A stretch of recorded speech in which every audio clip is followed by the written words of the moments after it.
Hey guys, this is Jerp. Today I'm joined by Peeve Peeverson and Gigaguy. We've got an interesting technique to show today. Peeve demonstrated this a while back, and through practice and observance, we figured out the key steps to making it work.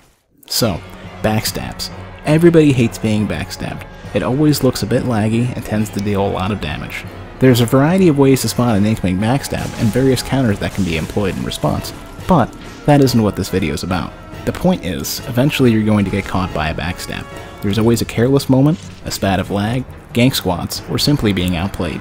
Once you're being stabbed, usually you want to get out, regain your bearings, and mount a counterattack. There's only one problem: chainstabs. Chainstabs are painful, they're often difficult to escape, deal tons of damage, feel cheap as hell, and look downright buggy due to lag. Luckily, everything has a counter. We're here today to show you how it works. A while back, a player named EWGF demonstrated a series of advanced PvP techniques. Among these is avoiding being chainstabbed simply by standing still post-backstab. Using this technique, you'll perform a slow pivot shortly into the wake-up animation. During that pivot, you're invulnerable to backstabs, and instead, any attempts to chain will result in a normal swing. During the pivot, you're free to take any action without fear of being backstabbed.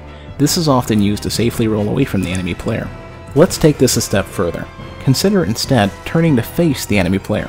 They're unable to chain into another backstab. Meanwhile, and unbeknownst to the enemy player, you're in a prime position for payback.